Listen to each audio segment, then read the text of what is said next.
نے یہ سمجھا کہ سورج کھڑا ہوا ہے، کبھی ہم نے سمجھا سورج چلتا ہے زمین کھڑی ہوئی ہے. یہ ہمارے علم کے ادوار تھے، یا یوں کہیے علم کے نہیں جہالت کے ادوار تھے.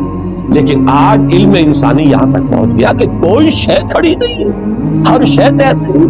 اب معلوم ہوا قرآن مجید میں ایک سے زائد جگہ پر آیا کل فی فلک یسبحون، ہر شے اپنے مدار کے اندر اپنی سطح کے اوپر. اسی طریقے سے وقت آئے گا کہ جب کہ ہمیں معلوم ہوگا کہ یہ بات تھی جو آج ہمیں معلوم ہوئی، جو قرآن 7 آسمانوں کے حوالے سے بار بار کہتا ہے. تو جہاں سائنس جو ہے وہ ہمیں قرآن مجید سے ٹکراتی بھی محسوس ہو، وہاں ہمارا معاملہ یہ ہوگا کہ ہم قرآن پر ایمان کو محکم رکھیں گے. ہم سمجھیں گے یہ آیت متشابہات میں سے ہے، اس کا مفہوم ابھی ہم نہیں سمجھ سکتے، لیکن ہمارا ایمان آمنا بہ کل من عند ربنا، یہ پورا قرآن متشابہات ہو یا محکمات ہو ہمارے رب کی طرف سے ہے، ہم سب پر ایمان رکھتے ہیں. اور لیکن جہاں جہاں وہ تطبیق ہوتی چلی جا رہی ہے، انسانی علم نے جو بھی آگے ایڈوانس کیا ہے، آگے بڑھا ہے علم، اور واقعہ یہ کہ آدمی کو چکر آتا ہے، کروڑوں میل کا سفر کر کے آپ کا ایک راکٹ جا رہا ہے اور سیکنڈوں کا فرق بھی نہیں پڑتا. کتنی راتیں گزر گئیں، کتنے سال گزر گئے، 11 سال کے اندر وہ پہنچا تھا وہاں جو آخری ہمارا اس جو کنبہ ہے سورج کا، اس کا جو سب سے آؤٹ موسٹ جو ہے اس تک پہنچا. 11 برس وہ سن 77 کا چلا ہوا، سن 88 میں پہنچا. لیکن پورا حساب کتاب صحیح جو یہاں پر بیٹھ کر کیلکولیٹ کیا گیا تھا اسی کے مطابق وہ وہاں پہنچا. تو یہ انسان کی ترقی جو ہے یہ یوں سمجھیے کہ سٹیگرنگ، انسان کا چکر آتا ہے کہ کہاں تک انسان پہنچ گیا. اب اس علم کو آپ نظر انداز کیے رکھیں، اس سے کوئی گفتگو نہ ہو وہ بس، اور آپ چلتے رہے. وہی پرانے مفسرین نے جو کچھ کہہ رہے، وہ پرانے مفسرین وہ خائن نہیں تھے، بددیانت نہیں تھے، لیکن کیا کرتے ان کے پاس معلومات کا ذخیرہ ہی نہیں. ابھی وہ معلومات کا اتنا لمبا چوڑا ذخیرہ ان کے پاس موجود ہی نہیں، جو کچھ تھا اسی کے کام کر رہے. تو سائنٹیفک معاملات میں سمجھ لیجئے میری اب تک کی سوچ کا جو حاصل ہے وہ میں نے آج آپ کو بتایا ہے. اول تو میں شدید اختلاف کر رہا ہوں تنزلات کا جو فلسفہ ہے اہل تصوف کے ہاں، وہ تنزلات ذات قرار دیتے ہیں، ذات باری تعالیٰ کے تنزلات ہیں، معاذ اللہ ثم معاذ اللہ ثم معاذ. ہاں یہ تنزلات کا سلسلہ جو تنزلات ستہ کہا جاتا ہے کہیں کچھ اور، لیکن میرے نزدیک یہ تنزلات 3 ہیں، 3 لیول ہیں اس کے. اور یہ تنزلات جو ہے در حقیقت اللہ کے اس امر کل سے جو شے وجود میں آئی ہے، اولاً وہ ایک خلق نور تھا، وہ بھی ایک شے ہے، ایک خارجی حقیقت رکھنے والی شے ہے. اس مرحلے پر 2 صاحب شعور، صاحب تشخص ہستیاں پیدا کی گئیں، ارواح انسانیہ اور ملائکہ. اور ان میں جیسا کہ میں نے عرض کیا قطعاً کوئی چیز توحید کے منافی نہیں ہے اگر یہ بات مانی جائے کہ سب سے پہلے جو پیدا کیا گیا وہ نور محمدی ہے، یعنی روح محمدی. نور محمدی در حقیقت روح محمدی کا نام ہے، اس لیے کہ روح جو ہے نوری الاصل ہے. وہ جو اقبال نے کہا ہے کہ نقطۂ نوری یہ جو ہے خاک کے اندر پنہا، غافل تو نرا صاحب ادراک نہیں ہے ذوق تجلی بھی اسی خاک میں پنہا، غافل تو نرا صاحب ادراک نہیں ہے. تو یہ جو ہمارا شعور ہے میں در حقیقت اس روح کی بنیاد پر ہے، اور وہ روح جو ہے نوری الاصل، میری بھی آپ کی بھی. اگرچہ وہ نور محمد الرسول اللہ صلی اللہ علیہ وسلم کی روح کا جو معاملہ ہے، ہم ویسے اگر کہیں گے تو کہاں ہم اور کہاں وہ، زمین و آسمان کا فرق ہے. ہمارا وہ نور جو ہے ہمارے نفس کی ظلمانیت کے اندر گم ہو گیا،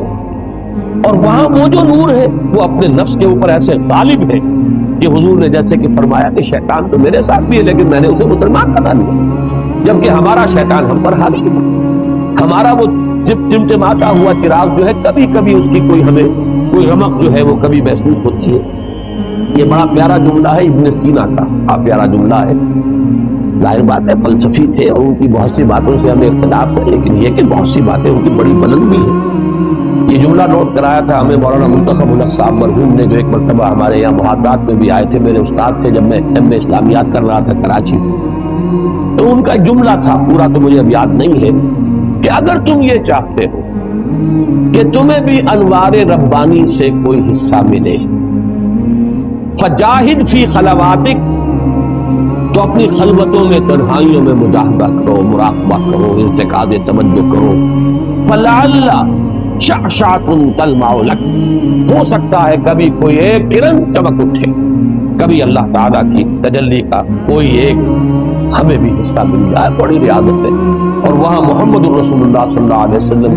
کی روح جو ہے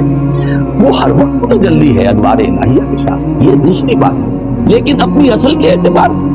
تمام انسان کی ارواح جو ہے نوری نسل ہے، اسی نور سے پیدا ہوئی ہے، لیکن سب سے پہلے نور محمدی یا روح محمدی صلی اللہ علیہ وسلم کو پیدا کیا، ساتھ ہی ملائکہ ہے۔ پھر یہ تنزل کا دوسرا مرحلہ آ رہا ہے، اب سورۃ نور میں بڑے بڑے ایکسپلوژن کے ذریعے سے، اور غالباً بگ بینگ جو ہے وہ جو بھی کچھ دیکھا ہے، میں نے کئی مرتبہ بات کہی ہے کہ یہ جدید فلسفی ہو یا جدید سائنسدان ہو، ان کی جہاں تک ایکویٹی آف آبزرویشن کا تعلق ہے، بڑی ایکیوٹ آبزرویشن ہے، انہوں نے غور بہت کیا ہے، سوچا ہے،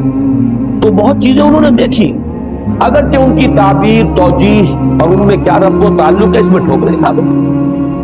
فرائڈ کی عظمت کا میں قائل ہوں کہ اس نے انسانی شخصیت کے 3 لیول معین کر لیا، آبزرو کیا ہے کہ انسان کے اندر 3 لیولز ہیں۔ ایک سب سے نیچے ہے اڈ اور لیبیڈو، اس کے حیوانی تقاضے، اس سے اوپر ہے اس کے سیلف، خودی، اس سے اوپر ایگو اسے کہتا ہے، اور اس کے اوپر ہے سپر ایگو۔ 3 لیول، میں سمجھتا ہوں یہی 3 لیول ہیں جو ہمیں ہمارا دین بتاتا ہے، نفس، قلب اور روح۔ البتہ یہ کہ اس کی تعبیر کچھ اور ہے، وہ سپر ایگو کو سمجھتا ہے کہ وہ معاشرے کے زیر اثر کچھ نارمز ہوتے ہیں، کچھ اثرات ہوتے ہیں جو انسان کو ہانٹ کرتے رہتے ہیں، یہ نہ کرو، یہ نہ کرو، یہ کرو، یہ چیز جو ہے اس کے اوپر سپر ایگو جو ہے اس کے ایگو کے اوپر مسلط رہتی ہے، اسے پریشان کیے رہتی ہے۔ ہمارے نزدیک وہ روح ہے در حقیقت، جس کے اندر ایک جو ارج ہے وہ اللہ کی طرف توجہ کی ارج ہے، اللہ کا قرب حاصل کرنے کی ارج ہے، وہ انسان کو اوپر اٹھانا چاہتی ہے۔ یہ نفس امارہ جو ہے حیوانی وجود، یہ انسان کو نیچے کھینچ رہا ہے، پستی کی طرف لے جانا چاہتا ہے، پست خواہشات اور زمینی تمناؤں اور آرزوؤں کے اندر گرفتار رکھتا ہے۔ درمیان میں وہ قلب ہے، اگر اس قلب کے اوپر یہ اڈ یا لیبیڈو جو ہے یہ غالب آ جائے تو انسان نرا حیوان بن کر رہ گیا، اس کا انسان مر گیا۔ اگر روح غالب ہو گئی تو کیا کہنے ہیں، پھر یہ ہے وہ شے جو مطلوب ہے، روح غالب رہے تو گویا کہ اب روح مرکب ہے اور یہ نفس جو ہے یہ گھوڑے کے مانند ہے جس پر سواری کرنا ہے۔ یہ میں نے عظمت صوم میں بھی یہ سارے مضامین بیان کیے ہیں، حقیقت انسان میں بھی۔ بہرحال یہ ہے جنات کے بارے میں جو میرا تصور ہے، اور چونکہ ان میں روح نہیں ہے، ہاں میں جو بات عرض کر رہا تھا وہ رہ گئی تھی، وہ دوبارہ یاد آ گئی۔ میں نے جو 3 لیولز معین کیے ہیں، ان میں سے پہلا لیول جو ہے نور، ملائکہ، ارواح، یہ عالم امر ہے، اور 2 لیول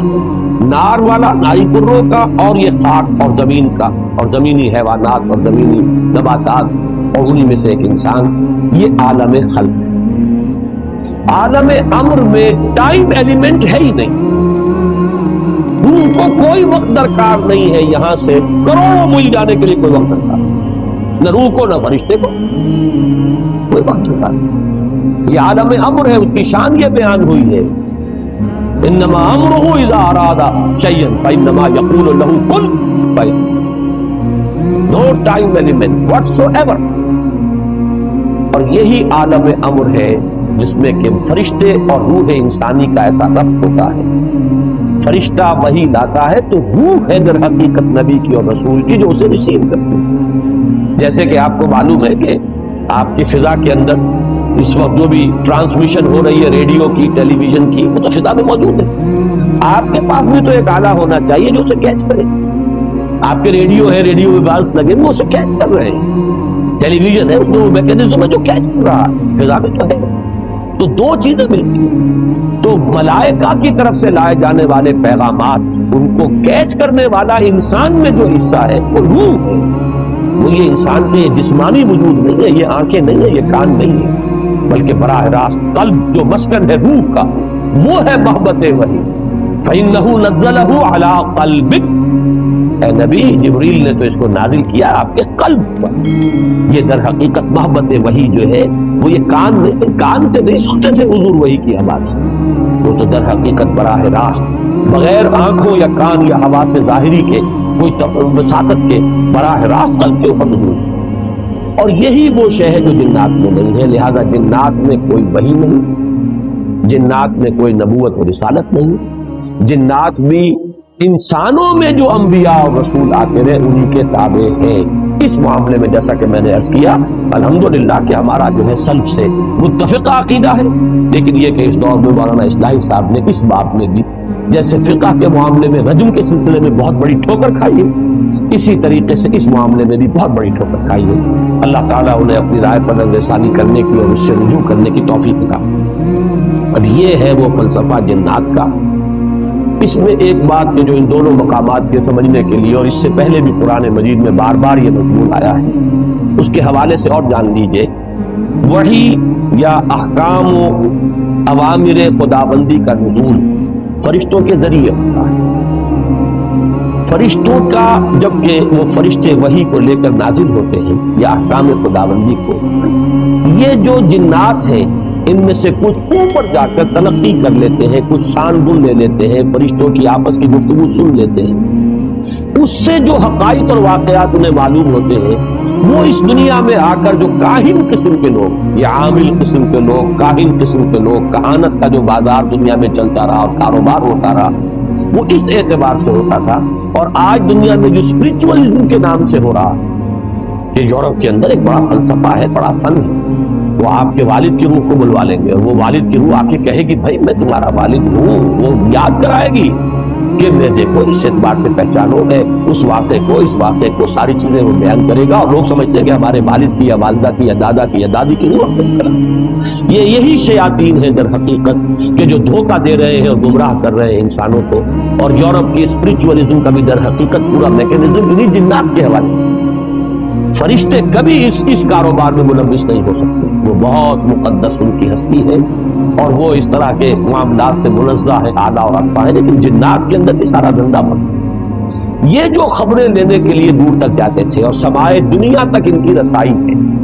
یہ جو سب سے نیچے آسمان ہے اس تک، یہاں تک یہ پہنچ سکتے ہیں۔ اب اس کی حقیقت ابھی ہم پر منتشر نہیں، میں بھی نہیں جانتا کہ اس سے مراد کیا ہے سمائے دنیا۔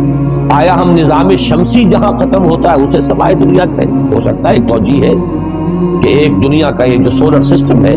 اس کا ایک حد آ جائے کہ سولر سسٹم کی شاید وہ سمائے دنیا ہو، پھر یہ بے شمار سولر سسٹم جس ایک وہ جو سٹار میں نے کہا ایک ستارے کے گرد جو چکر لگا رہے، ہو سکتا ہے کہ اس کی جو وسعت ہے وہ دوسرا سما ہو، گیلیکسی جو ہے وہ تیسرا سما ہو، اس سے اوپر جو ہے کوئی اور بندہ ہو آگے، اس میں کوئی توجیہ میں اس وقت نہیں کر سکتا، صرف ایک امکان پیش نظر ہے کہ شاید یہ سولر سسٹم کی جو حدیں ہیں وہ ممکن ہے کہ وہ سمائے دنیا ہو اور وہاں تک ان جنات کی رسائی ہو جائے، اور وہاں سے یہ خبریں لاتے ہیں، اس میں جھوٹی سچی اپنی طرف سے ملاتے ہیں، کچھ نہ کچھ پیش گوئیاں جو ہے وہ صحیح ہو جاتی ہے، کاہن نے کہا یہ ہوگا وہ ہو جاتا، اس سے ان کا دھندا چلتا ہے، کاروبار چلتا ہے، اسی سے وہ لوگوں کو گمراہ کرتے ہیں۔ لیکن یہ بات اہم ہے قرآن کو سمجھنے کے لیے، اس کا بہت اہم تھیم ہے۔ جب بھی کبھی اللہ کسی نبی یا رسول کو مبعوث فرماتا تھا، کہہ رہا ہوں ہے نہیں، اس لیے کہ سلسلہ بند ہو چکا، میں ہمیشہ محتاط ہوتا ہوں کہ اس میں ہے کا لفظ استعمال نہ کیا جائے، اس لیے کہ وہ دروازہ بند ہو چکا۔ جب بھی اللہ کسی نبی یا رسول کو مبعوث فرماتا تھا اور فرشتے وہی لے کر نازل ہوتے تھے، اس زمانے میں آسمانوں پر زبردست پہرے بٹھا دیے جاتے تھے سمائے دنیا کہ کوئی جنات اس کی سان گن نہ لے جائے۔ اب آپ اس کا اندازہ کیجئے، اگر کہیں وہ لے اڑے وہاں سے اور آ کر اپنے کسی کاہن کو بتا دیں کہ اب محمد پر یہ وحی آنے والی صلی اللہ علیہ وسلم، تو نتیجہ کیا نکلے گا؟ وہ پہلے سے بتائے گا کہ دیکھنا کل یہ بیان کریں گے محمد کی یہ وحی مجھ پر نازل ہوئی ہے، تو سارا کا سارا معاملہ چوک ہوگا۔ پھر یہ کہ حضور صلی اللہ علیہ وسلم یا اس نبی یا رسول کی جو حیثیت ہے وہ ختم ہو جاتی۔ لہذا نزول وحی کے دور میں بہت سخت پہرے بٹھائے جاتے تھے کہ یہ جنات جو ہے کہیں سے سان گن نہ لے لیں، بلکہ یہ کہ شہاب ثاقب مارے جاتے تھے ان پر اگر یہ قریب آتے۔ یہ ہے جو قرآن مجید میں بہت جگہوں پر یہ فنومینن جو ہے اس کا ذکر ہے، اور اس سورہ مبارکہ میں بھی اس کا ذکر جو ہے بڑی تفصیل کے ساتھ آئے۔ اس وقت جو ہے پہرے بٹھا دیے جاتے تھے، اور یہاں تک کہ سورہ مبارکہ کے آخر میں تو آیا ہے کہ اللہ تعالیٰ جب بھی کسی رسول کو بھیجتا ہے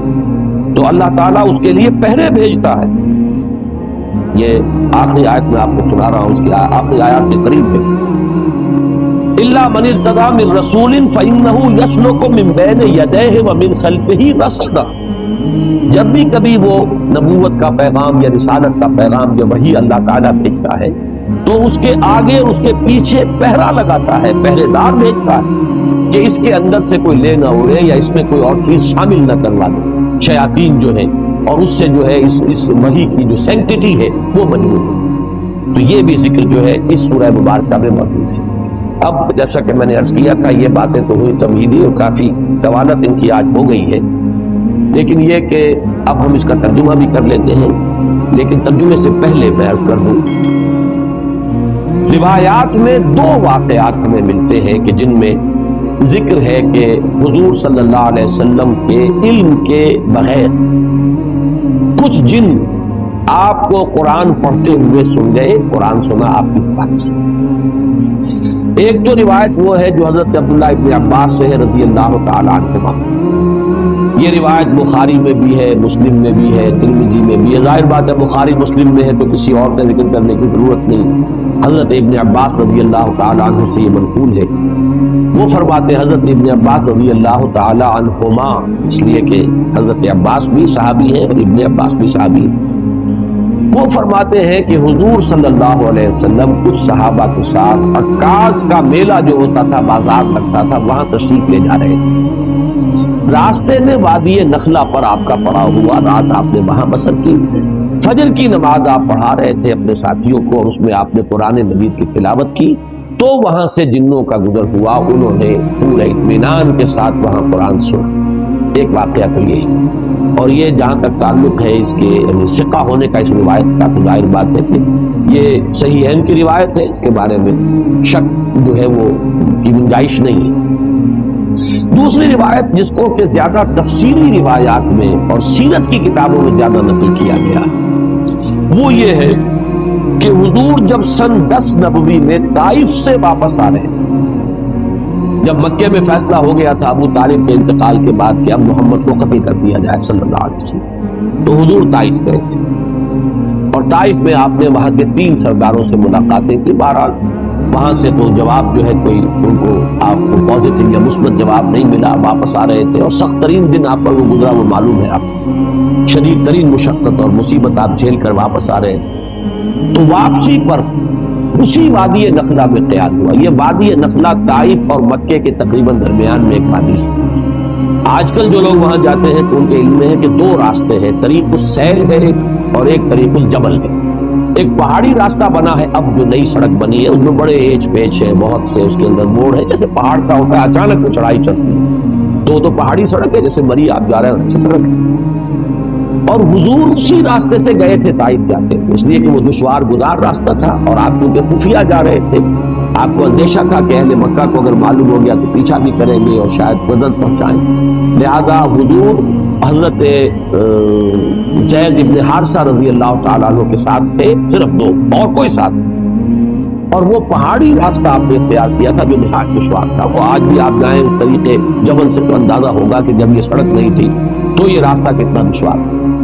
دوسرا راستہ طریق السیل کہلاتا ہے۔ وہ طریق السیل جو ہے وہ بہت ہی سمجھیے کہ گریجولی وہ اس کی چڑھائی ہے یا اترائی ہے، مکے سے طائف کی طرف جائیں گے تو چڑھائی ہے، اور طائف سے مکے کی طرف آئیں گے تو اترائی ہے،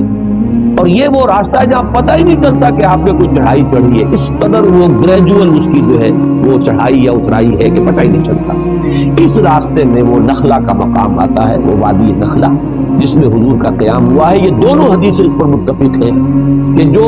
طائف سے واپسی پر بھی اگر یہ واقعہ ہوا ہے کہ فجر کی نماز میں آپ نے قرآن پڑھا اور جنوں نے سنا، تو بھی وہ نخلا کا مقام ہے،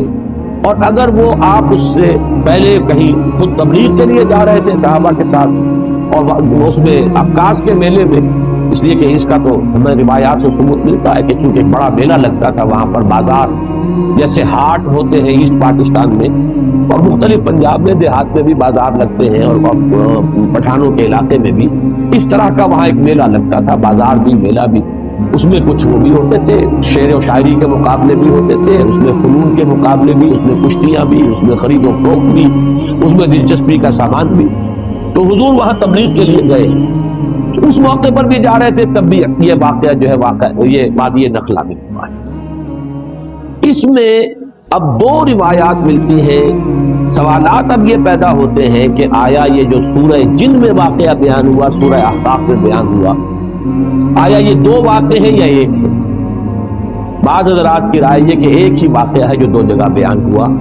بعض حضرات کی رائے کہ نہیں یہ دو واقعے بالکل علیحدہ ہے۔ میری رائے جو ہے جتنا بھی میں نے غور کیا ہے سمجھا ہے اس دوسری رائے کے ساتھ ہے یہ دو علیحدہ علیحدہ واقعے۔ نمبر دو کہ پہلا واقعہ جو ہے وہ یہ ہے جو اب ہم پڑھ رہے ہیں سورہ جن، اس کا میرا اندازہ ہے کہ یہ سن 4، 5 یا 6 نبوی اس میں ہوا ہے۔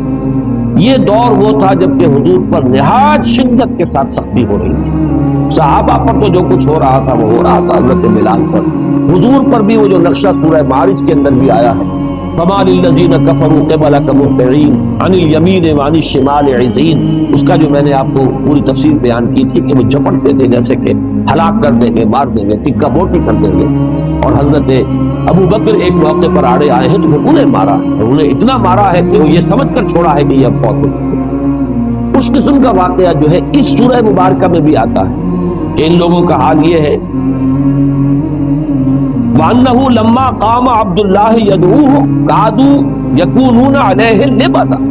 حال یہ ہو گیا ہے کہ جب اللہ کا ایک بندہ کھڑا ہوتا ہے اللہ کو پکارنے کے لیے، اللہ سے مناجات کرنے کے لیے، نماز پڑھنے کے لیے، تو ایسا ہوتا ہے، محسوس ہوتا ہے کہ یہ پل پڑیں گے اس کے اوپر، جم غفیر ہجوم کر کے جو ہے اس کے اوپر حملہ کریں۔ تو یہ سورہ معارج کی آیات اور سورہ جن کی یہ آیت جو ہے یہ ایک دوسرے سے بہت مشابہ ہے، اور یہ صورتحال میں تفصیل سے سورہ معارج میں عرض کر چکا ہوں کہ یہ ہے سن 4 سے سن 6، 7 نبوی، ابھی ہجرت نہیں ہوئی ہے، یہ آغاز وحی سے جو سن شمار ہوتے ہیں، یہ اس دور کا واقعہ۔ جبکہ وہ واقعہ جو ہے دوسرا اس کا ذکر سورہ احقاف، وہ سن 10 نبوی کا واقعہ ہے، وہ تو اس کے بارے میں شک ہو ہی نہیں سکتا کہ وہ سفر طائف جو ہے وہ سن 10 نبوی ہے۔ دوسرا ہم یہ دیکھیں گے کہ اس واقعے میں جو جن تھے وہ جن یا تو مشرک تھے یا عیسائی تھے۔ اس واقعے میں جو جن تھے وہ حضرت موسیٰ اور تورات کے ماننے والے، یہ دونوں جو ہے ترجمہ کریں گے تو یہ چیزیں واضح ہو جائیں گی۔ اب آئیے ترجمہ کیجئے تیزی کے ساتھ۔ قُلْ أُوحِيَ إِلَيَّ، اے نبی کہہ دیجئے کہ میری جانب وحی کی گئی ہے، أَنَّهُ اسْتَمَعَ نَفَرٌ مِّنَ الْجِنِّ، کہ سنا توجہ کے ساتھ جنوں کی ایک جماعت نے، فقالوا، تو انہوں نے کہا، اب یہ صرف تذکرہ اتنا کیا واقعے کا، اب ساری گفتگو ان کی نقل ہے۔ انہوں نے قرآن سنا، اب جا کر اپنے جن کو، اپنے قوم کے لوگوں سے جو کہا، اب وہ تقریر ساری ان کی۔ یہ بھی ہو سکتا ہے کہ یہ ایک ہی مسلسل تقریر ہو، یہ بھی ہو سکتا ہے کہ مختلف مواقع پر انہوں نے جو باتیں کہی ہو ان میں سے جو چیدہ نمائندہ جملے ہیں ان کو یہاں پر جمع کر دیا۔ بلکہ یہ دوسری بات مجھے اسلوب سے زیادہ مقاربت رکھنے والی اور اس سے زیادہ قریب معلوم ہوتی ہے۔ فقالوا انا سمعنا قرآنا عجبا، تو انہوں نے کہا کہ ہم نے سنا ایک قرآن بہت عجیب، اور عجیب سے مراد ہے بہت دل کو لبھانے والا، بہت عمدہ، بہت پسندیدہ۔ یہدی الی الرشد، وہ رہنمائی کرتا ہے اس شے کی طرف کہ جو کامیابی اور فوز اور فلاح کی طرف لے جانے والی۔ فآمنا بہ، تو ہم تو اس پر ایمان لے آئے، ہم نے اس کی تصدیق کی۔ ولن نشرک بربنا احدا، اور ہم ہرگز اب شریک نہیں کریں گے اپنے رب کے ساتھ کسی بھی شے کو، کسی بھی ہستی۔ معلوم ہوا کہ یہ مشرک تھے پہلے، اور مشرک دو ہی طرح کے تھے، یا مشرک وہ یا مشرکین وہ عیسائی تھے جنہوں نے حضرت مسیح کو خدا کا بیٹا، یہ بھی آگے آ جائے۔ اس کی شرح کر رہے ہیں کہ اب ہم شرک نہیں کریں گے، ہم تائب ہو گئے ہیں۔ وَأَنَّهُ تَعَالَى جَدُّ رَبِّنَا، اور ہمیں تو یہ بات معلوم ہوئی، ہم پر یہ حقیقت منکشف ہو گئی کہ ہمارے رب کی شان تو بہت بلند ہے، بہت اعلیٰ ہے، بہت اکبر ہے۔ مَتَّخَذَ صَاحِبَةً وَلَا وَلَدًا، اس نے نہ کسی کو اپنی جورو بنایا نہ کسی کو بیٹا بنایا۔ وَأَنَّهُ كَانَ يَقُولُ سَفِيهُنَا عَلَى اللَّهِ شَطَطًا، اور ہمارا بے وقوف یا ہمارے بے وقوف جو کچھ اللہ کی طرف منسوب کر رہے تھے وہ تو بڑی غلط بات، بڑی گستاخی کی بات، بڑی ہی گمراہ کن باتیں تھیں جو وہ کہہ رہے تھے۔ وَأَنَّا ظَنَنَّا، اور ہم یہ سمجھتے رہے، اس گمان میں رہے، اس حسن ظن میں مبتلا رہے، أَلَّن تَقُولَ الْإِنسُ وَالْجِنُّ عَلَى اللَّهِ كَذِبًا، کہ جن اور انسان اللہ کی طرف تو کوئی غلط جھوٹ منسوب نہیں کریں گے۔ ایسی کون ایسا شامت کا مارا ہوگا جو اللہ تعالیٰ کی طرف غلط بات منسوخ کرے؟ لیکن ہمیں معلوم ہوا کہ ہمارے یہ لوگ، ہمارے یہ لیڈر کہہ لیں، جو بھی کہہ لیں، ہمیں بہت غلط پٹیاں پڑھاتے رہے. ہم اس گمان میں رہے انا ظننا لن تقول الانس والجن علی اللہ کذبا، اللہ کی طرف غلط بات نہیں. وانه كان رجال من الانس يعوذون برجال من الجن، اور یہ کہ انسانوں کے بہت سے مرد پناہ طلب کیا کرتے تھے جنوں میں سے بہت سے مردوں کی، جنوں میں سے بہت سے افراد کی، تو اس سے ان کی سرکشی میں اور اضافہ ہو گیا. یہ میں بعد میں تفصیل سے کروں گا، بلکہ یہاں تھوڑی سی وضاحت ہو ہی جائے کیونکہ جنات کے بارے میں بیان کر چکا ہوں. عرب میں ایک رواج یہ تھا کہ وہ یہ سمجھتے تھے کہ ہر وادی کا ایک جن ہوتا ہے جو اس کا مالک ہوتا ہے، رب ہوتا ہے. رب کے اصل معنی مالک کے ہیں. لہذا جب بھی کبھی ان کا قافلہ کہیں رات کو قیام کرتا تھا کسی وادی میں، تو پکار کر کہتے تھے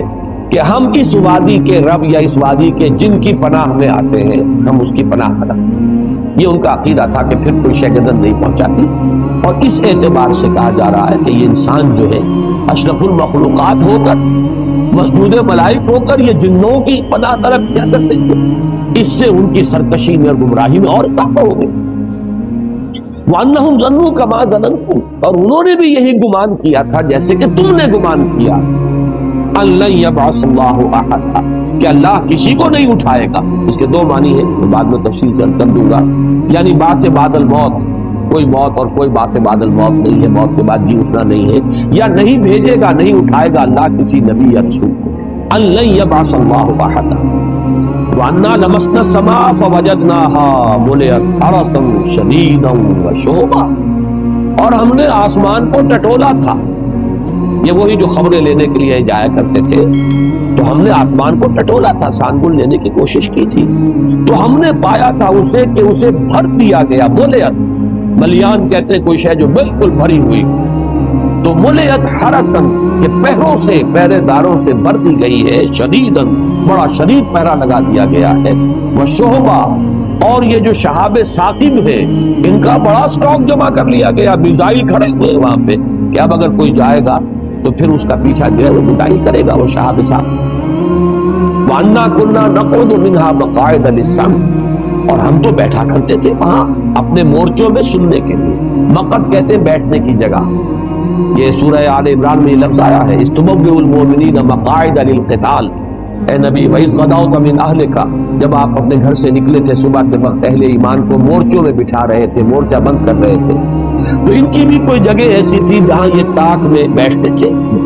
اور وہ وہاں پر بیٹھ کر پھر وہ ملائکہ کی باتیں سنتے تھے، اور اس سے جو چیزیں ملتی تھی آ کر وہ ان اپنے جو ان کے کلائنٹس تھے یہاں انسانوں میں سے جو کاہن وغیرہ، ان کے وہ کانوں میں پھونکے مارتے تھے. اس سے ان کا دھندا چلتا تھا. تو ہم بیٹھا کرتے تھے اس آسمان میں، اپنے مورچوں میں، اپنی جگہوں پر، کمین گاہوں میں. کمین گاہ کا لفظ زیادہ مناسب ہوگا مورچے سے. اپنی کمین گاہوں میں ہم بیٹھا کرتے تھے. فَمَن يَسْتَمِعِ الْآنَ يَجِدْ لَهُ شِهَابًا رَصَدًا، تو جو کوئی اب سننے کی کوشش کرے گا وہ اپنی گھات میں پائے گا ایک شہاب. رصد کہتے ہیں گھات میں ہونا کسی کا. ان ربک لبالمرصاد، تیرا رب جو ہے گھات میں ہے، وہ پکڑ اس کی طرف سے گرفت آیا چاہتے،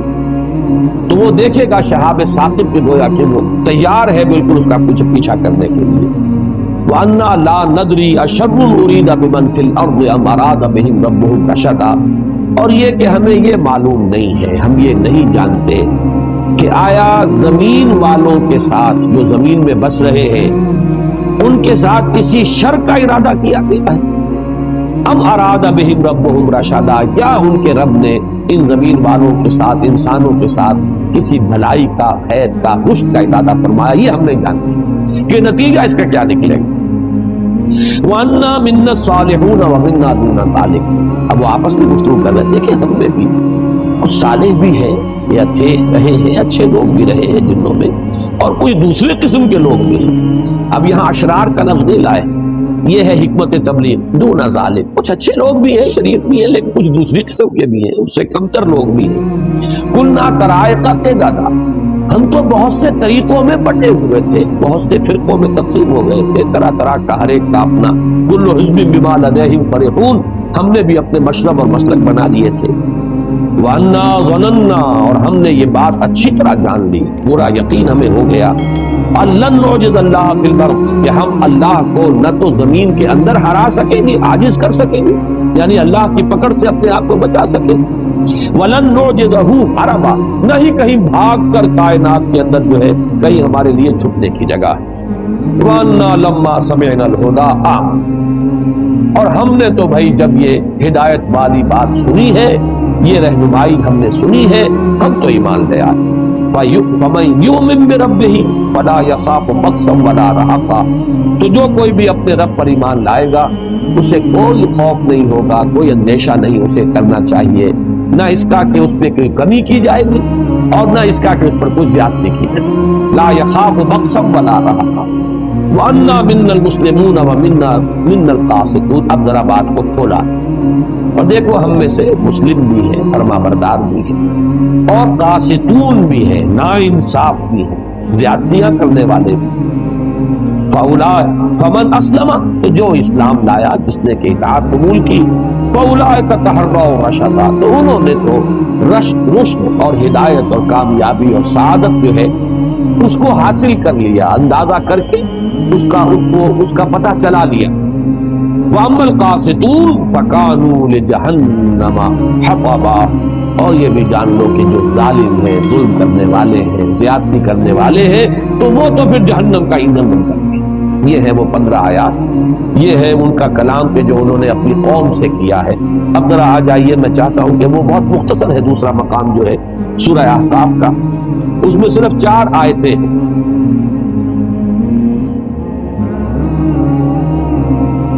وَإِذْ صَرَفْنَا إِلَيْكَ نَفَرًا مِنَ الْجِنِّ، اور اے نبی یاد کیجئے جب کہ ہم نے آپ کی طرف رخ پھیر دیا جنوں کی ایک جماعت، یہاں بھی لفظ نفر آیا، اس کی وضاحت میں بعد میں کروں گا، جنوں کی ایک جماعت، ایک گروہ کو آپ کی طرف پھیر دیا، آپ کی طرف رخ کیا، یستمعون القرآن،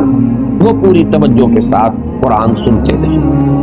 فلما حضروہ، تو جب وہ وہاں موجود تھے، سن رہے تھے، قالوا انصتوا، انہوں نے ایک دوسرے سے کہا خاموش، پوری توجہ سے سنو۔ اب دیکھیں یہ وہی 2 الفاظ ہیں جو قرآن میں آئے، اذا قرئ القرآن فاستمعوا له وانصتوا، جب قرآن پڑھا جا رہا ہو تو پوری توجہ کے ساتھ کان لگا کر اسے سنو اور خود خاموش رہو، انصتوا، وہی انہوں نے آپس میں کہا تو چپ ہو جاؤ، خاموش ہو جاؤ، توجہ سے سنو، بہت اعلیٰ کوئی کلام ہے جو اس وقت یہ صاحب جو ہے یہ پڑھ رہے ہیں۔ فلما حضروہ قالوا انصتوا، فلما قضی، جب وہ قرات پوری ہو گئی، ختم ہو گئی، فجر کی نماز تھی، حضور نے نماز ختم کر لی، ولوا الی قومہم، تو وہ اب چلے گئے پیٹھ موڑ کر اپنی قوم کی طرف، منذرین، انہیں بھی خبردار کرنے کے، قالوا، اور وہ خبردار کرنا کیا تھا، کہا انہوں نے، یا قومنا، اے ہماری قوم، انا سمعنا کتابا انزل من بعد موسیٰ، ہم نے سنی ہے ایک کتاب جو نازل کی گئی ہے موسیٰ کے بعد، یعنی تورات کے بعد، مصدقا لما بین یدیہ، اور وہ تصدیق کرتے ہوئے آئی ہے اس کی کہ جو اس کے سامنے موجود ہے، یعنی تورات کی تصدیق کرتے ہوئے آئی ہے، تورات کی تکذیب نہیں کرتی، تصدیق کرتی ہے، یہدی الی الحق، اور وہ تو حق کی طرف رہنمائی کر رہی ہے، صحیح راستہ دکھانے والی ہے، ہدایت جو ہے دینے والی ہے، وَإِلَىٰ طَرِيقٍ مُسْتَقِيمٍ، سیدھے راہ کی طرف رہنمائی فرمانے والی ہے، یا قومنا اجیبوا داعی اللہ، اے ہماری قوم لبیک کہو اللہ کی طرف بلانے والے کی پکار پر، لبیک کہو، لبکو، فوراً تصدیق کرو، فوراً ایمان لاؤ، یغفر لکم من ذنوبکم، اللہ تعالیٰ بخش دے گا تمہارے گناہوں میں سے، یہ بات پورے روح میں آ چکی ہے، من ذنوبکم، یعنی جو ایمان لانے سے پہلے کے گناہ ہیں وہ سب معاف ہوتا ہے، اس کے بعد کا معاملہ جو ہے وہ ایک نیا حساب کتاب کو شروع ہوگا، وَيُجِرْكُم مِّنْ عَذَابٍ أَلِيمٍ، اور تمہیں چھٹکارا دے دے گا دردناک عذاب سے، اگر تم ایمان لاؤ گے اس کتاب پر اور اس داعی اللہ کی دعوت جو ہے اس کی پکار پر لبیک کہو گے،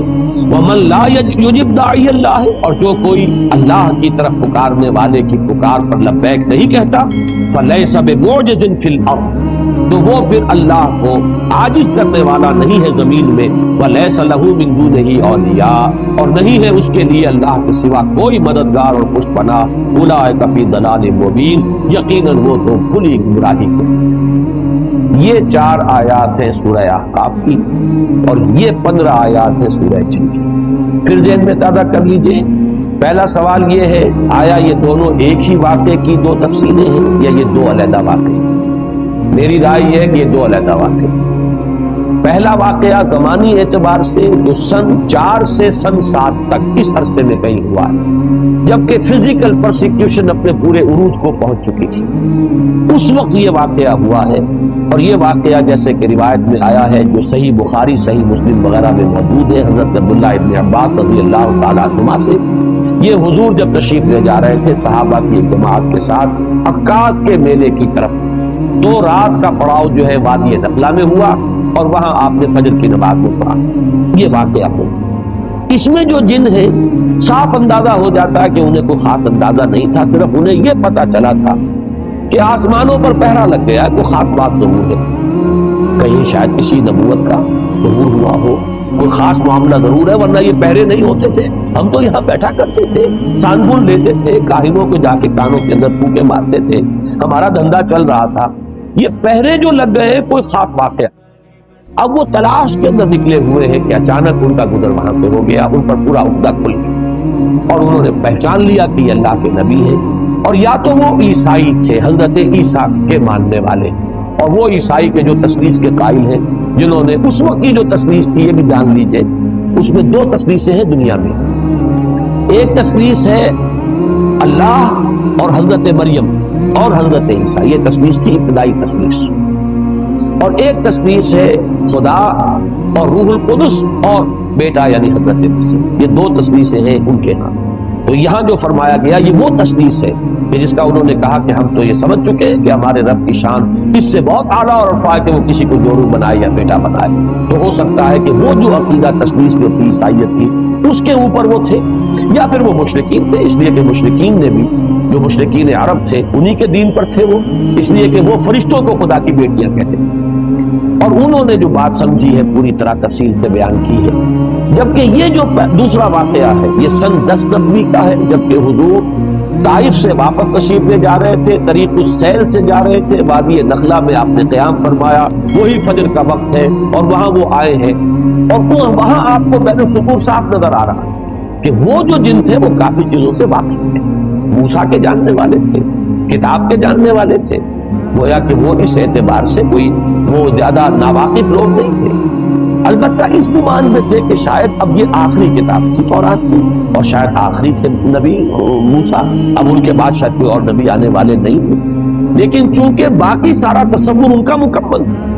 لہذا فوراً وہ ایمان لائے اور فوراً انہوں نے داعی کی حیثیت اختیار کر لی اور جا کر اپنی قوم کو جس قدر زوردار انداز کے اندر دعوت دی ہے. واقعہ یہ کہ انسانوں میں تو اس کی مثال اگر ملے گی تو ابو بکر صدیق کے سوا شاید کسی کی مثال نہ ملے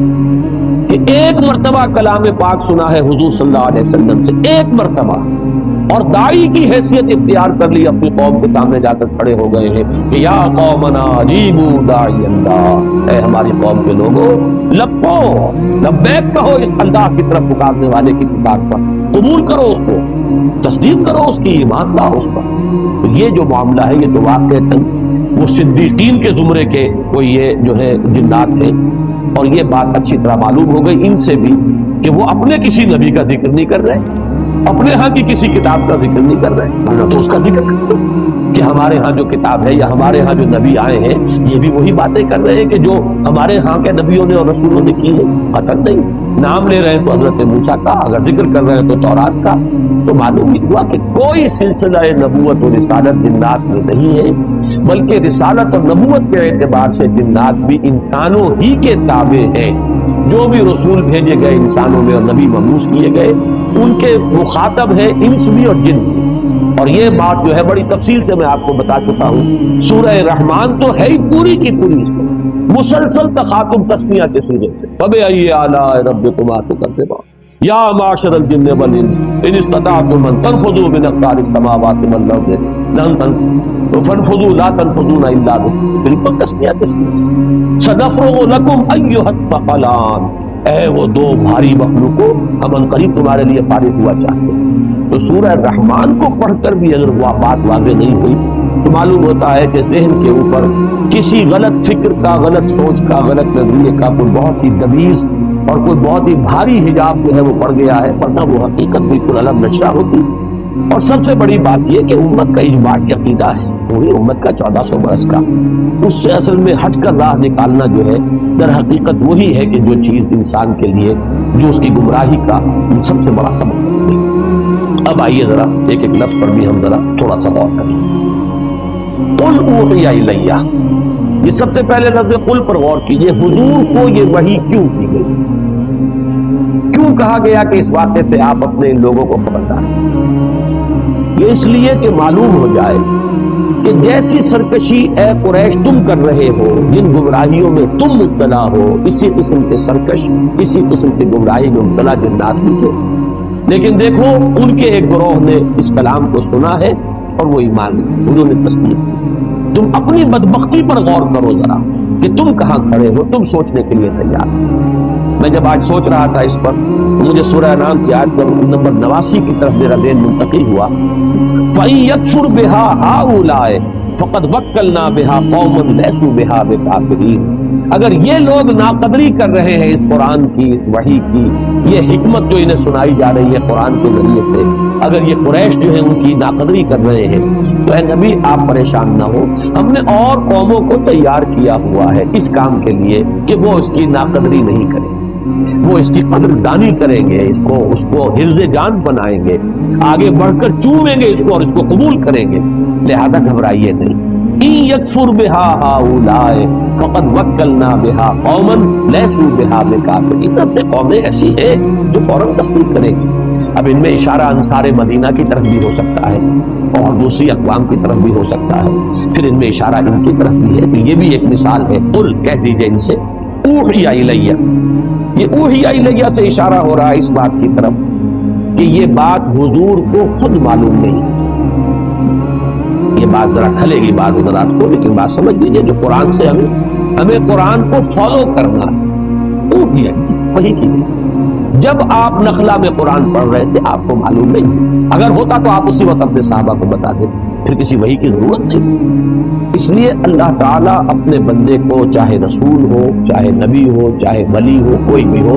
جتنا علم دیتا ہے بس وہی علم اس کا ہے، جو علم نہیں دیتا وہ علم اس کو حاصل نہیں۔ کل کا کل عطائی علم ہے، ذاتی علم کسی کا نہیں ہے ذرہ پر، اور یہ وہ شے ہے جس کو بریلوی مکتب فکر کے بھی محققین مانتے ہیں۔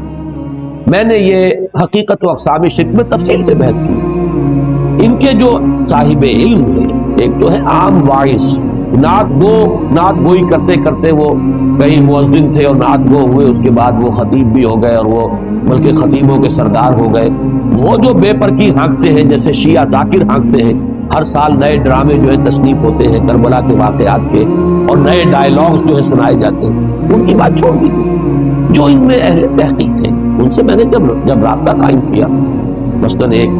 ساہیوال جو اب کہلاتا ہے، منڈوری تھا اس زمانے پہ، وہاں کے بہت بڑے عالم ہیں، بریلوی مکتب فکر کے زعماء میں سے ہیں،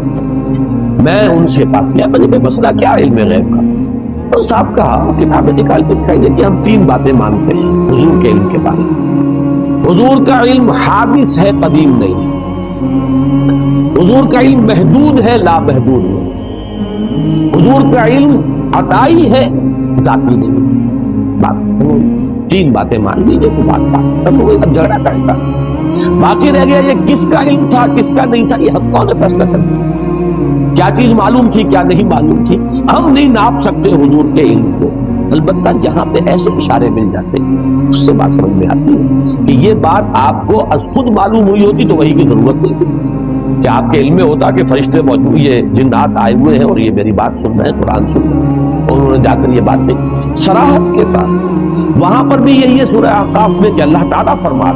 ہم نے بھیج دیا تھا، ہماری مشیت کے تحت آئے تھے، از خود نہیں آئے تھے۔ اس صرفنا الیک نفرا من الجن، ہم نے رخ پھیر دیا کچھ جنوں کی ایک جماعت کا کہ وہ آپ کی طرف آئی اور قرآن اس نے سنا۔ یہاں بھی فرمایا قل اوحی الیہ، کہہ دیجئے مجھ پر وحی کی گئی ہے، انہ استمع نفر من الجن، کہ جنوں کی ایک جماعت نے توجہ سے سنا۔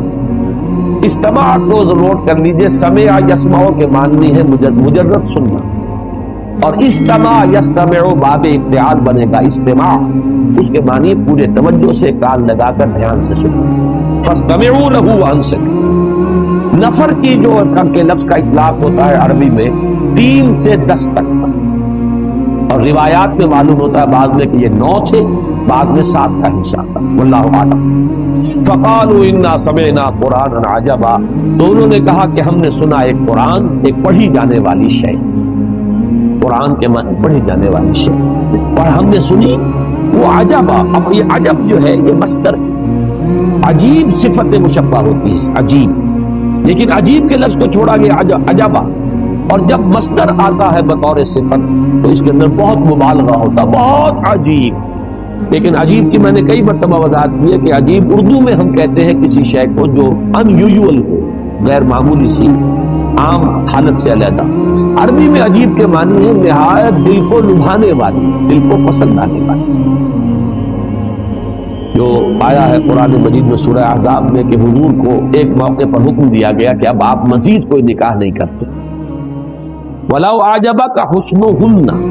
چاہے کسی خاتون کا حسن جو ہے آپ کو بہت ہی پسند آ جائے، دل کو لبھائے، لیکن اب نکاح کی آپ پر پابندی، آئندہ آپ کوئی اور نکاح نہیں۔ تو یہ عجب جو ہے در حقیقت یہ لفظ جو ہے عجیب، تو یہ کسی عجیب و غریب شے کو نہیں کہتے بلکہ دل کو لبھانے والی، بہت پسند آنے والی۔ ہم نے سنا ایک قرآن جو بڑا ہی دل کو لبھانے والا تھا۔ یہدی الی الرشد، رشد یہاں پر آیا ہے سبیل الرشاد کے معنی میں، جیسا کہ سورہ مومن کی آیت نمبر 39 میں وہ راستہ، رشد جو ہے بہت جامع لفظ ہے۔ آپ 4 الفاظ بار بار دیکھیں گے قرآن میں، فوز فائزون سے بنا، فلاح جس سے مفلحون بنا، سعید یعنی خوشبخت، اور یہ رشید جس سے بنا ہے رشد۔ رشد، فوز، فلاح، ویسے تو ہم الفاظ جب بولتے ہیں تو اس کو ہم اس طریقے سے جمع کر لیتے ہیں، ان میں سے ہر ایک کا اپنا ایک مفہوم ہے۔ تو اس میں رشد کا لفظ جو ہے اس میں بہت سی چیزیں جمع ہو جاتی ہیں، خوبی، نیکی، بھلائی، علم، سچائی، یہ تمام چیزیں جمع ہوگی تو رشد۔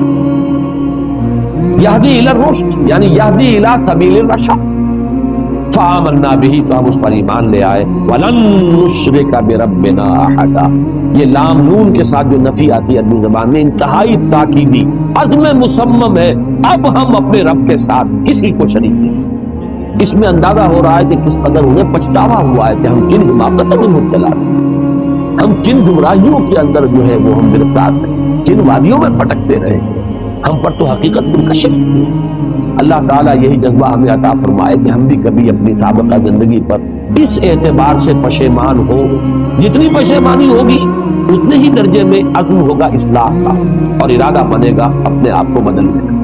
تو یہ در حقیقت ان کی اس پشیمانی کا جو ہے ایک پیمانہ ہے، فَلَن نُشْرِكَ بِرَبِّنَا أَحَدًا وَأَنَّهُ تَعَالَىٰ جَدُّ رَبِّنَا مَا اتَّخَذَ صَاحِبَةً وَلَا وَلَدًا۔ اب ہمارے رب کی شان تو بہت بلند ہے۔ یہ جد کا لفظ ہماری ثنا میں آتا ہے، سبحانک اللہم وبحمدک، تعالی جدوں کا، تیری شان بہت بلند ہے، انہ تعالی، وہی لفظ ہے وہاں پر ثنا میں، ہمارے رب کی شان بہت بلند ہے، اس سے بہت اعلیٰ عرفہ منزہ ہے کہ وہ کسی کو جورو بنائے یا بیٹا بنائے۔ یہ بات سمجھ لیجئے، یہ چیز اللہ کے شایان شان ہے، کیوں نہیں؟ اس لیے کہ یہ شرک کی بدترین صورت ہے۔ اقسام شرک میں اس کو تفصیل سے بیان کرتا ہوں، میرے کیسٹس بہت پھیلے بھی ہیں، عام جو ہے، اور بہت پسند کیے گئے الحمدللہ۔ اس لیے کہ بدترین شرک شرک فی الذات بنتا ہے، باقی شرک فی صفات ہے، شرک فی الحقوق ہے، شرک فی العبادت ہے، یہ شرک فی الذات ہے، سب سے زیادہ مکروہ شرک، اللہ کا سب سے زیادہ غضب اس پر پڑتا ہے، جیسے کہ سورہ کہف کی آیات، وَيُنذِرَ الَّذِينَ قَالُوا اتَّخَذَ اللَّهُ وَلَدًا مَا لَهُم بِهِ مِنْ عِلْمٍ وَلَا لِآبَائِهِمْ كَبُرَتْ كَلِمَةً تَخْرُجُ مِنْ أَفْوَاهِهِمْ إِنْ يَقُولُونَ إِلَّا كَذِبًا فَلَعَلَّكَ بَاخِعٌ نَفْسَكَ عَلَىٰ آثَارِهِمْ إِن لَّمْ يُؤْمِنُوا بِهَٰذَا الْحَدِيثِ أَسَفًا۔ اس سے بھی کہیں زیادہ پرجلال انداز ہے وہ سورہ مریم میں، وَقَالُوا اتَّخَذَ اللَّهُ وَلَدًا وَقَالُوا اتَّخَذَ الرَّحْمَٰنُ وَلَدًا لَقَدْ جِئْتُمْ شَيْئًا إِدًّا تَكَادُ السَّمَاوَاتُ يَتَفَطَّرْنَ مِنْ فَوْقِهِنَّ يتفطرن منه وتنشق الارض وتخر الجبال حتى ان دعوا للرحمن ولدا وما ينبغي للرحمن ان يتخذ ولدا۔ پہاڑ گر پڑنے کو ہے، زمین شق ہونے کو ہے، آسمان پھٹ پڑنے کو ہے، اس گستاخی پر کہ انہوں نے اللہ کے لیے کہا ہے کہ بیٹا اس نے بنا، اور اللہ کے شایان نشانی نہیں کہ بیٹا بنائے، آخر کیا بنے گا؟ تجزیہ کیجئے، بیوی در حقیقت کسی کے نوع سے ہوتی ہے، لہذا بالکل برابر ہے۔ انسانوں میں نوع ایک ہے، مرد اور عورت نوع تو ایک ہے، جن سے دو ہے لیکن باقی تو ہر اعتبار سے بعضکم من بعض، نوع تو ایک ہی ہے، جس کو آپ کہتے ہیں بایولوجی میں سپیشیز تو ایک ہے، سیکسز دو ہیں، تو ایک نوع ہوا، گویا کہ اگر کوئی دو روح ہے کسی کی تو اسی کی نوع سے، اور بیٹا ظاہر بات ہے کہ وہ تو در حقیقت وہ بھی اسی کی نوع میں سے ہے۔ بیٹا جو بھی ہوگا آخر گھوڑے کے ہاں جو پیدا ہوگا گھوڑا ہے، گدھے کے ہاں جو پیدا ہوگا گدھا ہے، انسان کے ہاں جو پیدا ہوگا انسان، تو اللہ کے ہاں جو پیدا ہوگا وہ اللہ۔ یہ ہے در حقیقت شرک کی وہ بدترین صورت کہ ہر اعتبار سے اللہ کے ساتھ بالکل مساوی کر دینا والا معاملہ جو اس شرک میں آتا ہے کہ اس کے لیے کسی کو جورو یا اس کے لیے کسی کو بیٹا قرار دیا جائے، اولاد قرار دیا، وہ تو بالکل نوع ہی ایک ہو گئی، ایک درجہ، ایک سید زیادہ سید ہے، مغل زیادہ مغل ہے، راجپوت کا بیٹا راجپوت ہے، تو اللہ کا بیٹا تو مکمل سدا ہے، بالکل برابر کا ہے، کفو ہے، ہم پلہ ہے، مد مقابل۔ تو یہ ہے در حقیقت انہو تعالی جد ربنا، ہمارے رب کی شان بہت بلند ہے، وہ اس سے بہت اعلیٰ اور ارفع ہے۔ وَمَتَّخَذَ صَاحِبَةً وَلَا وَلَدًا وَأَنَّهُ كَانَ يَقُولُ سَفِيهُنَا عَلَى اللَّهِ شَفَقًا، یہ سفیہ جو ہے یہ واحد کے لیے بھی آتا ہے اور جمع کے لیے، یہ بھی ہو سکتا ہے ان کا ہمارے ہاں کے بڑے بدھو اور بڑے یہ جو بنے پھرتے تھے ہمارے گرو گھنٹال، ہمارے لیڈر ہمیں بڑی غلط پٹیاں پڑھاتے رہے، اور انہوں نے ہمارے بے وقوفوں نے اللہ پر جو ہے بڑی غلط باتیں جو ہے جڑی ہیں اور غلط ان کو اللہ کی طرف منسوخ کیا کہ اللہ نے کسی کو بیٹا بنا لیا اور اللہ نے کسی کو جو ہے اپنا برابر کا درجہ دے دیا ہے۔ تو یہ شیطان لعین کی طرف بھی اشارہ ہو سکتا ہے، اس کی ذریت معنوی اصول بھی مجموعی طور پر بھی مراد ہو سکتی ہے۔ وَأَنَّهُ كَانَ يَقُولُ سَفِيهُنَا عَلَى اللَّهِ شَطَطًا وَأَنَّا ظَنَنَّا لَن تَقُولَ الْإِنسُ وَالْجِنُّ عَلَى اللَّهِ، یہ ہے وہ سادہ لوحی، بہت اہم ہے یہ آیت، اکثر و بیشتر عوام الناس اسی سادہ لوحی میں مارے جاتے ہیں۔ آپ کا عام بیچارہ بریلوی جو ہے وہ کیا سمجھے، وہ تو اپنے مولوی کی بات سنتا ہے، اپنے واعظ کی بات سنتا ہے، وہ یہ گمان نہیں کر سکتا کہ یہ تو دھوکہ دین کے اللہ کے قوم۔ اسی طریقے سے کوئی شیعہ ہے، اسی طرح قادیانی ہے، قادیانیوں کا ہر شخص تو ان میں سے ریسرچ نہیں کرتا، ہر شخص قرآن مجید کی جو ہے تحقیق نہیں کرے گا کہ ختم نبوت میں کیا معنی ہے کیا نہیں ہے۔ اب جو بھی ان کے ہاں ان کے وہ بٹگر ہیں، ان کے گرو گھنٹال ہیں، جو پڑھاتے ہیں وہ اپنے اسی خیال کے اندر اس طرح میں دھوکہ دیں گے، کیوں دھوکہ دیں گے؟ تو عوام الناس دھوکہ کھاتے ہیں اپنے رہنماؤں سے، اور اسی وجہ سے کھاتے ہیں کہ وہ ایمان نہیں کر سکتے کہ ہمیں دھوکہ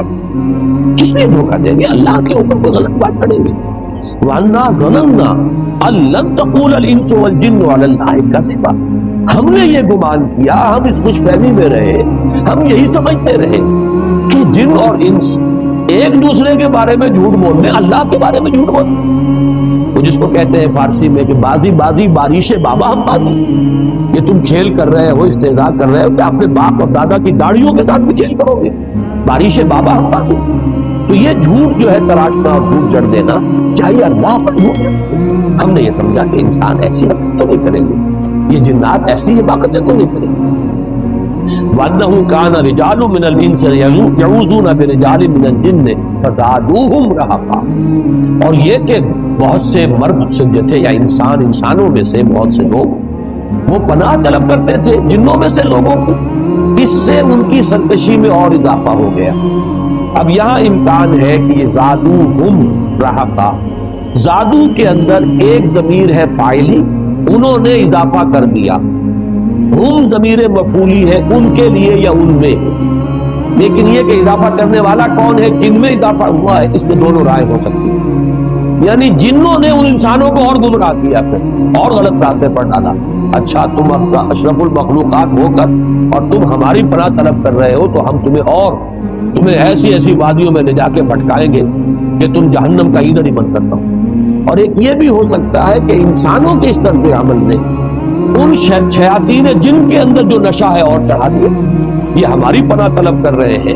تو گویا کہ ان میں سرکشی، اپنا غرور، تکبر، تمرد، شیطنت، سرکشی جو ہے وہ اور بڑھ گئی۔ تو یہ دو طرفہ ہے، زادوہم رہقا، یہ گویا کہ جس کو انگریزی میں کہتے ہیں وشس سرکل، کہ یہ ایک دوسرے کی گمراہی کے اندر اضافہ کر رہے ہیں۔ اور یہ دونوں کیا، چونکہ اس میں یہ احتمال موجود ہے، یہ بہت ہی ذو معنیین کہیے، اور دونوں معنی جو ہے ان کی اپنی جگہ پر صحیح ہے اور درست۔ وَأَنَّهُمْ ظَنُّوا كَمَا ظَنَنتُمْ أَن لَّن يَبْعَثَ اللَّهُ أَحَدًا،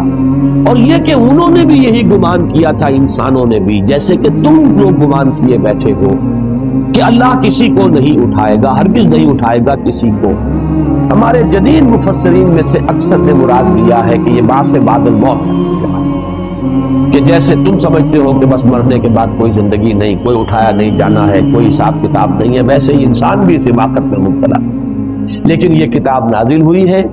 اللہ نے اپنے ایک بندے کے اوپر ہدایت اتار دی ہے، اور اب یہ حقیقت منکشف ہو گئی ہے کہ اٹھایا جائے گا، حساب کتاب ہوگا، جواب طلبی ہوگی، جزا و سزا ہوگی۔ دوسری رائے یہ ہے کہ لن یبعث اللہ احد سے مراد ہے بعثت رسول، کہ وہ بھی اس گمان میں تھے جیسے کہ تم اس گمان میں ہو کہ اب کوئی اور رسول آنے والا نہیں۔ میرے نزدیک یہ دوسرا مضمون ہے یہاں پر، اور یہ اللہ کا شکر ہے کہ مولانا شبیر احمد عثمانی رحمۃ اللہ علیہ نے اس کو زیادہ اہمیت دی۔ میں اپنی رائے کے ساتھ جہاں بھی کہیں کسی ایسی شخصیت کی رائے جو ہے اس کو پا لیتا ہوں تو پھر اطمینان ہو جاتا ہے کہ متفق گردید رائے بو علی با رائے من، تو ایک اطمینان اور اعتماد ہوتا ہے۔ میرے نزدیک یہاں پر مراد بعث بعد الموت نہیں ہے، بلکہ رسولوں کا ہوتا ہے۔ اس کی وجہ کیا ہے تو سمجھ لیجیے اچھی طرح۔ در حقیقت تار نبوت و رسالت، تار کا لفظ استعمال، یہ تو ایک ایسی ہے، ثم ارسلنا رسلنا تترا، یہ تترا کا لفظ جس سے لفظ متواتر بنا، پھر ہم نے پے بپے اپنے رسول بھیجے، تو رسولوں کا تار ٹوٹا ہی نہیں۔ البتہ حضرت مسیح اور حضور کے مابین 600 برس کا فرق، اس کو فترت اولا کہتے ہیں۔ یہ پہلی مرتبہ یہ اتنا بڑا وقفہ آیا ہے نبوت اور رسالت کے سلسلے میں حضرت مسیح علیہ السلام اور حضور کے مابین کے وقفے کو۔ اسی لیے قرآن مجید کی ایک آیت میں، یہ سورہ مائدہ کی آیت ہے 19ویں، وہاں پہ الفاظ ہے یا اہل الکتاب قد جاءکم رسولنا یبین لکم علی فترۃ من الرسل ان تقولوا ما جاءنا بشیر ولا نذیر فقد جاءکم بشیر ونذیر واللہ علی کل شیء قدیر۔ تو یہ فترت وحی کا دور تھا، 600 برس گزر گئے تھے، تو ایک گمان کرنے کی گنجائش تھی کہ شاید سلسلہ ختم ہو، اب شاید کوئی کتاب آنے والی نہیں، اب شاید کوئی رسول آنے والے نہیں۔ اور جن لوگوں نے حضرت مسیح تک بھی جن کی رسائی نہ ہوئی اور صرف حضرت موسیٰ ہی کو جانتے ہو، وہ تو سمجھیے کہ بہت طویل عرصہ بیت چکا۔ اس اعتبار سے گمان پیدا ہوا کہ شاید بس نبوت و رسالت کا سلسلہ منقطع ہو چکا ہے، اب اللہ کسی کو نہیں اٹھائے گا۔ میرے نزدیک یہ اس آیت کا مفہوم جو ہے یہ زیادہ قرین قیاس ہے۔ اور مولانا شبیر احمد عثمانی، اگر آپ کو ہماری ویڈیو اچھی لگی تو ہمارے چینل کو سبسکرائب ضرور کریں۔